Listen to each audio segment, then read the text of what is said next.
Ғибрат. Ибн Халдунның Мұқаддима кітабының аудармасы. Кіріспе, Ибн Халдун былай дейді. Барша мақтау ұлық, теңдессіз күш-қуат иесі Аллаға тән. Жаратушы барша биліктің, барша салтанаттың иесі. Барша ізгі көркем есімдер мен ең көркем сипаттар Құдайға ғана тән.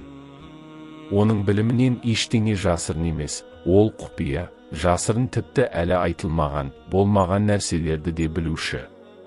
Ол құдірет иесі, жер мен аспандағы барша нәрсе оның иелігінде, оның құдіретінен ешкімде ештеңеде қашып құтыла алмақ емес.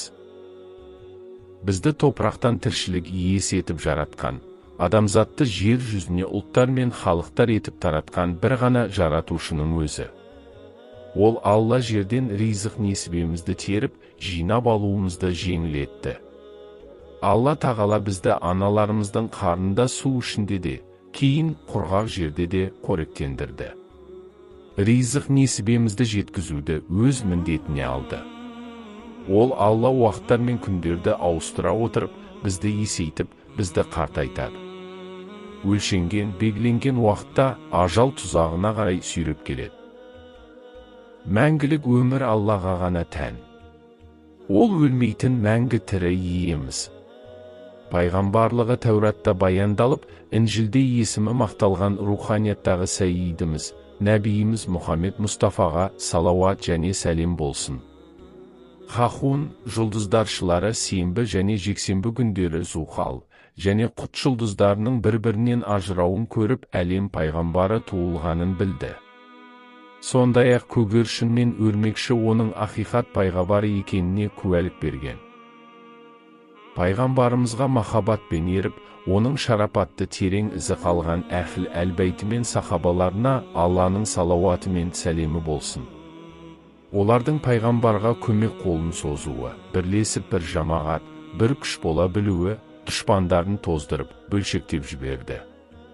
Ислам таңының жарқырап атуы, қараңғылық пен зұлымдықтың құлауына алып келген Мұхаммед Мұстафа мен оның сахабаларына салауат және сәлем болсын. Әмин. Әмма бағд. Ибн Халдун тарих жайлы былай дейді.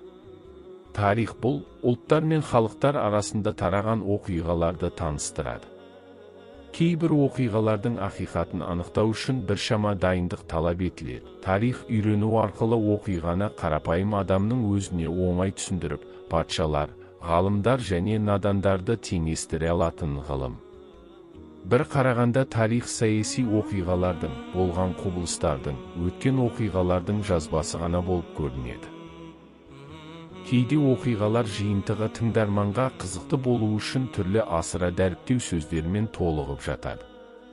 Ол бізге адамзат тарихындағы оқиғаларды жеңіл түсінуге жәрдем береді деп түсіндіреді.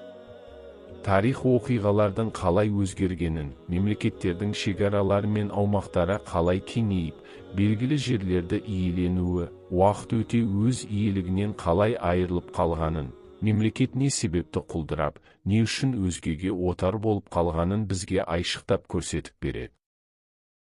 Тарихтың тереңіне назар салғанда оқиғалардың себептері мен оқиғаның пайда болу төркініне талдау жасап, оқиғаның орын алу себебін, нәзік тұстарын түсініп, өткен қателіктерді түсіне алуымызға мүмкіндік береді. Сондықтан да тарих өзі фәлсафаның тереңінде орналасқан деп санап, әрі тарихты фәлсафаның бір бөлігі ретінде қарастырғанымыз жөн. Бұл салада есімі мәшһүр тарихшылар көп еңбектеніп, тарихи оқиғаларды жинап, оларды кітаптарға жазып қалдырған. Олардың кейбірі тіпті тарихпен шұғылдануға өресі жетпесе де, өздерінің ойлап тапқан оқиғалары мен жалған ақпараттарын тарихқа араластырып жіберді. Ал кейінгі білімі таяз көп тарихшылар болса жалған ақпараттың ақ-қарасын ажыратпай келесі буынға бұл деректерді тарих деп жеткізіп келді. Мұндай тарихшылар оқиғалардың негізгі себебіне сүйенбеді, риуаят ережесіне сай ізденбеді. Жалған ақпараттарды кітаптарынан шығарып тастауға, терістеуге де әрекет жасамады. Расында ақиқат ақпаратқа қол жеткізу үшін де біраз еңбектену керек еді. Жалған тарихшылар үшін сыни ойлауды маңызы болмады. Сондықтан да тарихи деректер арасында қате мәліметтер мен негізсіз болжамдар өте көп кездеседі. Тарихи оқиғаларды дерек ретінде келтіргенде, алдыңғы қате түсініктерді тарих деп көрсоқырлықпен қабылдай беру алдыңғылардан мұра болып келе жатқан ерекшеліктердің бірі.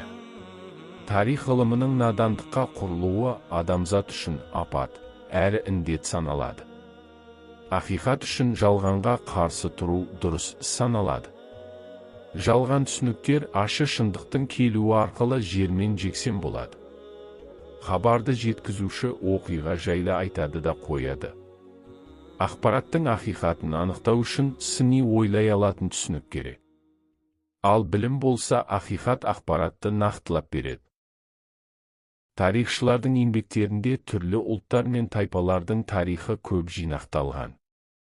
Алайда тарихшылар арасында аманатты сақтаушы, шыншыл, терең ізденуші болғандары саусақпен санарлық қана.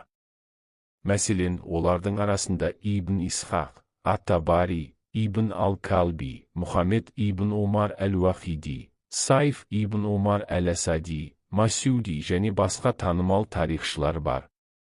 Бұл аталғандар өзге тарихшылар арасынан ерекшеленген тұлғалар саналады.